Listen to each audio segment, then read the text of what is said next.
Right, so we have another zombie film, which based off another book, and it stars Olivia Holt from Disney.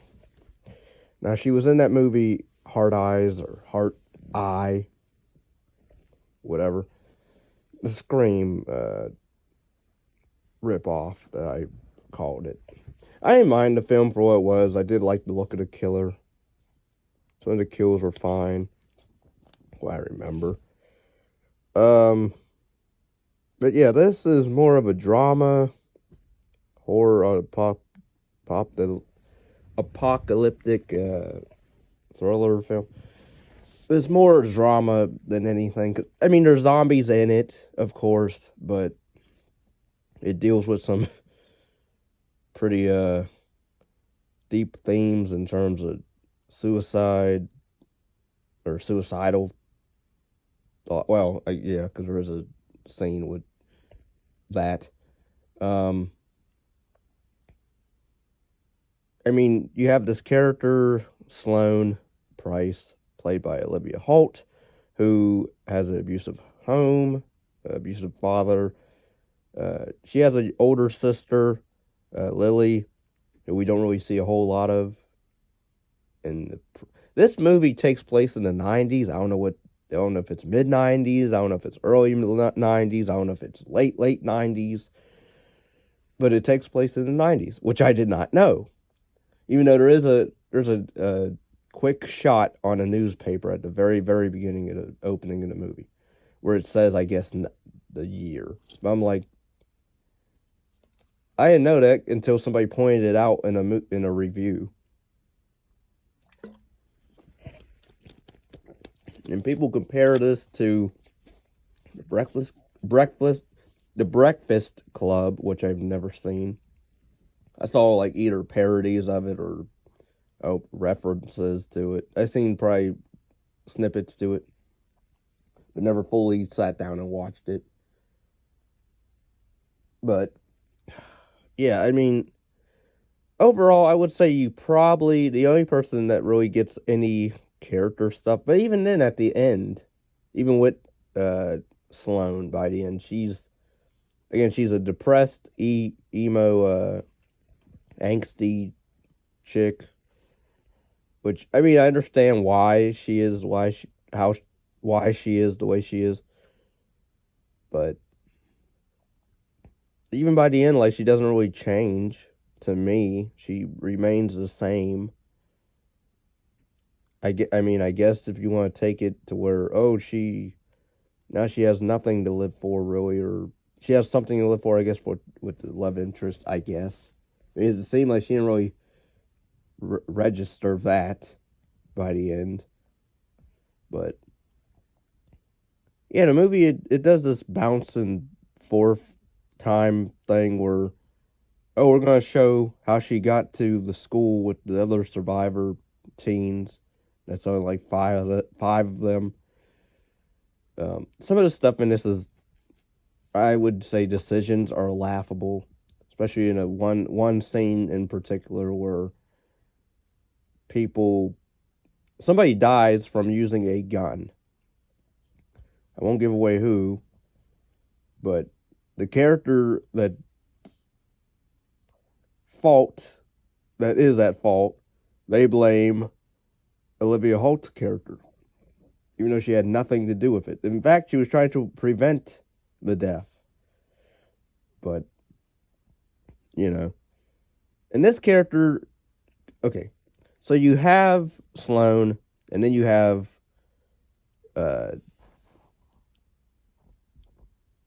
who else?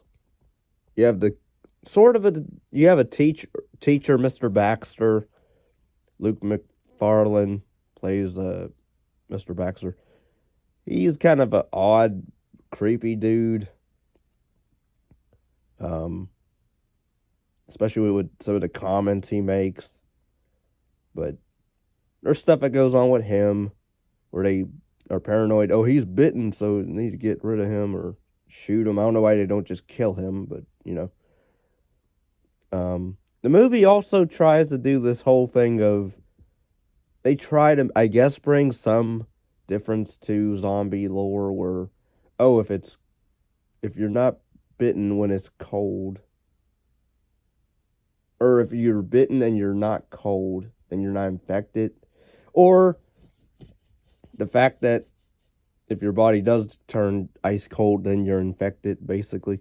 Or there's a scene by the end where, I won't give it away, but a certain character is fighting another character that they know. And at one point, the zombie character there, it's like they snapped out of zombie rage. Because another thing is, but only for like a split second, like the person calmed down from it, and then when they went back to, you know, primal rage. I don't know what type of zombies these are. I don't know if they're I guess they're not raged. They're running zombies. They run for sure. I like the one character. What was his name? Was he even on here? Rhines, I think. But that was Carrie.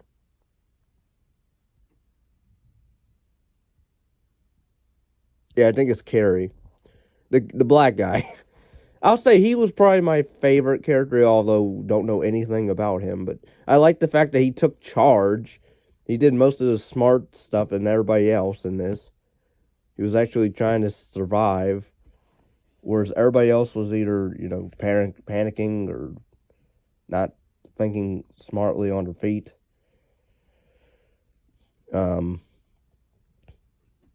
I would have liked to have seen what happened with his character, but you don't know if he lives or dies by the end because he does the whole stupid distraction thing where he gives people time to run. I'm like, dude, can we follow this guy? I mean, the only thing we really see of him is that he, I guess, knows Lily, which is, Sloane's older sister. And he's friends with Trace, or not Trace, Rhines.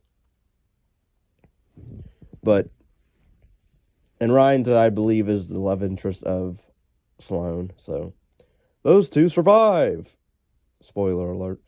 But yeah, I would have liked to have seen what. And then we have the character of Grace, who's a sibling of Trace.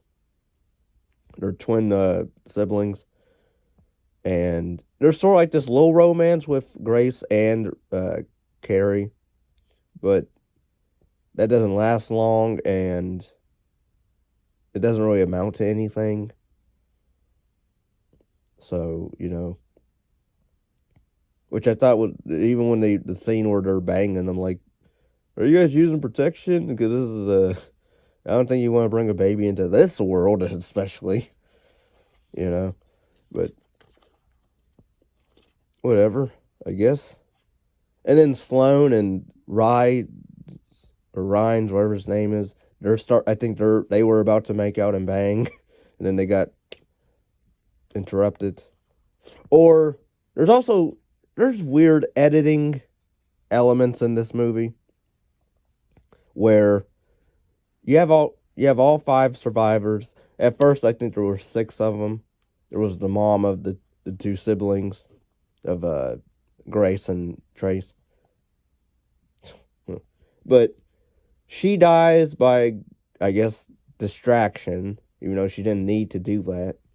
And then Trace pretty much blames Carrie for the death of his mother, even though it wasn't his fault. But whatever. This movie also tries to pull some Nightmare on Elm Street stuff, or post-traumatic stress, I guess, with Sloane, where she's dreaming of her dad as a zombie in her dreams. So you have that. There's some downtime in this, but it's not really a whole lot of meat on the bone. No character stuff, really.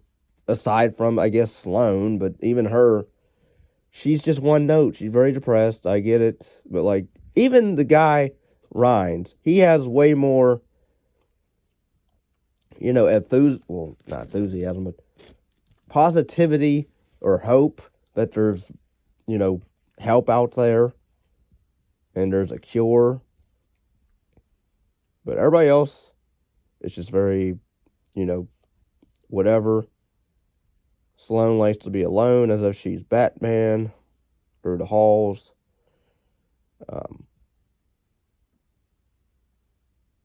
But yeah, overall, it's edited weird. And some shots where she has a nightmare, I think. And then she wakes up. But then she's running in a hall. And then it cuts to her running abruptly in a hallway. Which I wasn't sure if that was either her or the Grace chick. But then it was Sloane running. And hearing the zombies, I guess, try to break in. That was a weird cut. An abrupt scene. Transition. Not even transition, it just abruptly appeared. So some of the editing in this is not the best. But yeah, the acting from everyone is either just okay to fine. I can't really say it was amazing. But again, I would say the only positive I can give this film, it does have some gore in it, which is, decent gore.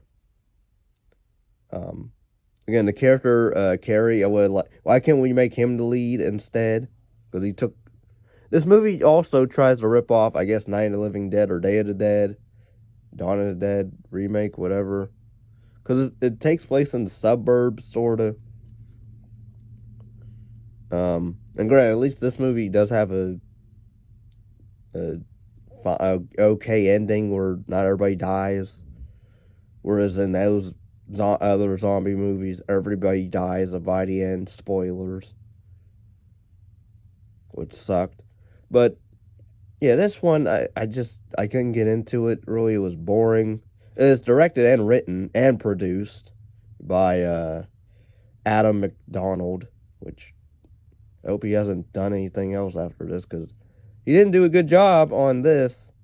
It was kind of boring when you get down to it. I mean, it's just a whole lot of sitting around and talking, and not even really character stuff. You don't know anything about Grace or Trace, really.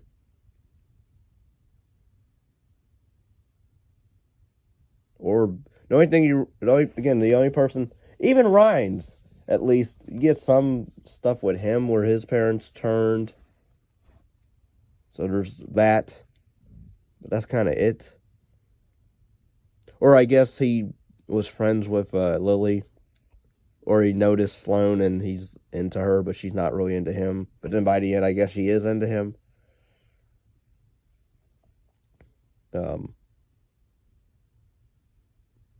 yeah, the movie just ends with them driving off. I'm like, okay.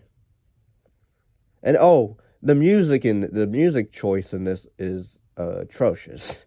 Like it's that terrible, heavy metal, grunge, rock, hard rock. It's not even it's not catchy at all. It's very screechy. It's very loud and loud and loud. I'm like, there's no good beat to it. No good guitar riffs. It's just ugh. I don't like that type of rock. Really. I like Guitar Hero, but none of these, compare that. Or compete with that, so. Yeah, this movie, I don't recommend it at all. There's better zombie films. Watch World Z or whatever, with Brad Pitt. That's a way better zombie film. Better action, better acting, better characters. Smart characters at that. Or at least the one. Brad Pitt's character. He's smart. I would say the wreck films, but those aren't really zombies. Those are more possessed people. So I would say even that's a better film. I would say watch that, or the VHS segment in VHS 2 with the zombie biker guy, where it took POV of a zombie person. Watch that segment alone is better than this. So like, there's better zombie stuff out there. Warm Bodies is a okay one, but yeah, this I didn't care for this. But anyway, if anybody's interested in paid requests, you can request through PayPal. Link is down below in the description for movie reviews, commentaries, reaction videos, rankings, whatever. And yeah, thanks for listening. Peace and love.